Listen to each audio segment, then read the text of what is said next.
The senator from Texas. Madam President, I rise today in opposition to Obamacare. I rise today in an effort to speak for 26 million Texans and for 300 million Americans. All across this country, Americans are suffering because of Obamacare. Obamacare isn't working. And yet, fundamentally, there are politicians in this body who are not listening to the people. They're not listening to the concerns of their constituents. They're not listening to the jobs lost, to the people forced into part-time work, to the people losing their health insurance, to the people who are struggling. A great many Texans, a great many Americans feel that they don't have a voice. And so I hope to play some very small part in helping provide that voice for them. Madam President, I intend to speak in opposition to Obamacare. I intend to speak in support of defunding Obamacare until I am no longer able to stand. To do everything that I can to help Americans stand together and recognize this grand experiment 3.5 years ago is quite simply not working. I want to also say at the outset that I am particularly honored to be standing side by side with my friend and colleague, Senator Mike Lee from Utah.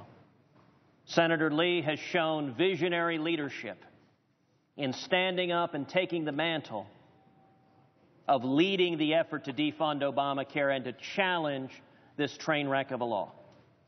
And Senator Lee has been repaid at times with vilification from official Washington.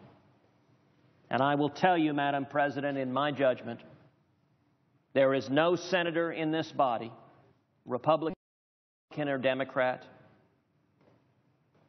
who is more principled, who is more dedicated, who is more fearless and willing to fight for the principles that make this nation great than is Senator Mike Lee. And it is a singular privilege to serve with him and to stand side by side with him and so many others in this body, and even more importantly, so many millions of Americans all across this country. There is a problem in Washington, and the problem is bigger than a continuing resolution. It's bigger than Obamacare. It's even bigger than the budget.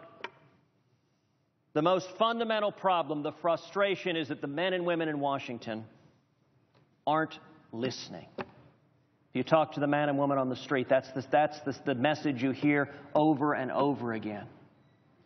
Why don't they listen to me? Why don't they hear what we have to say? They aren't listening to the millions of people, Democrats, Republicans, independents, libertarians across the spectrum, who say our elected officials, they get to Washington and they stop listening to the people.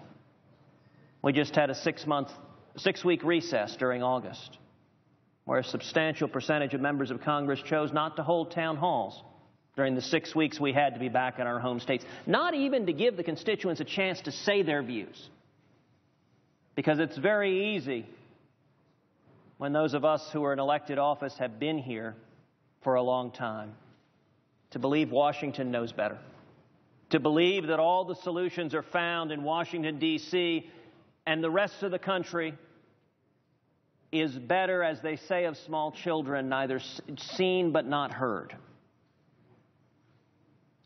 We need millions of people to get an answer. Millions of people are asking for accountability, for responsibility, for truth from their elected officials, truth about how Obamacare is failing the men and women of America. It is time, Madam President, quite simply, to make D.C. listen. And Madam President, that is a point I intend to make over and over again, because it is fundamentally what we are trying to do. We are trying together, the American people, to make D.C.